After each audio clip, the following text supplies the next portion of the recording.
This is Kathy Beal of EmpowermentUnlimited.net with Astro Insight for the 2025 Cancer Full Moon.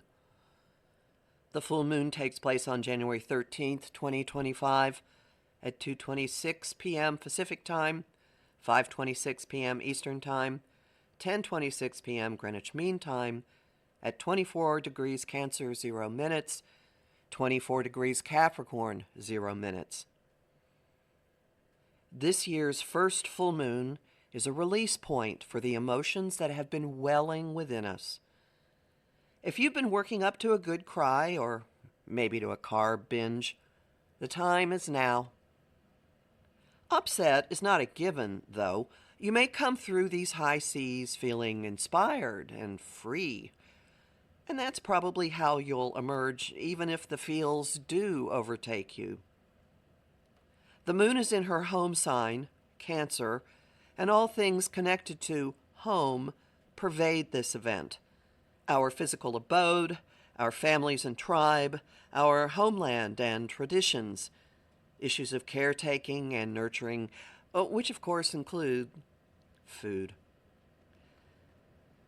They are now building and cresting and hitting a point of release. As they mount, they could become intense, impassioned, and even toddler-like, with anger, frustration, and self-pity tinging the dramas.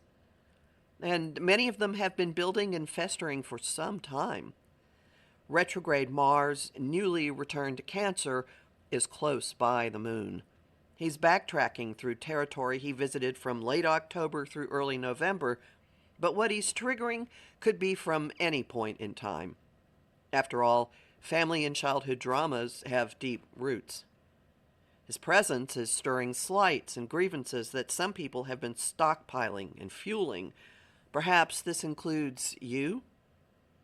He's encouraging fighting for someone or something you love, or just plain because. He's also making people incredibly touchy. Think of poking a crab that has just shed its shell.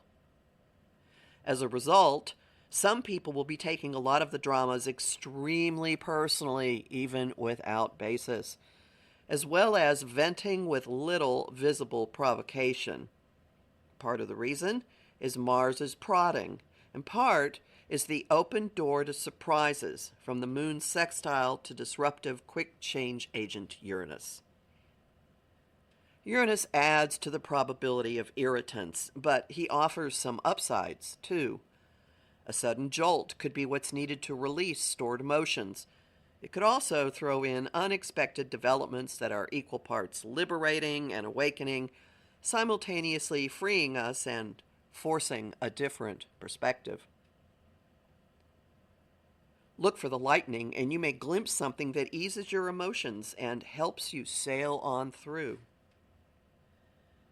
Understanding is also possible from the moon's trine to Neptune, planet of transcendence and compassion, which could open you to a higher purpose within the dramas.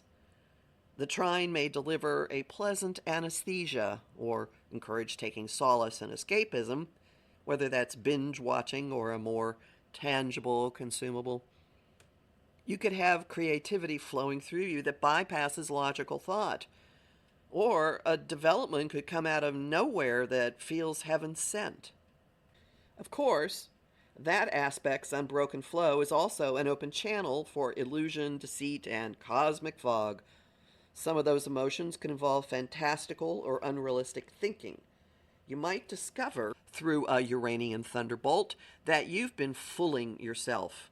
This combo could, for some people, involve grappling with drug or alcohol problems of a relative or someone in your home.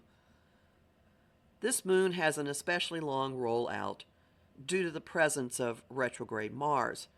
After he turns direct in late February, he returns to the degree of this moon in early April.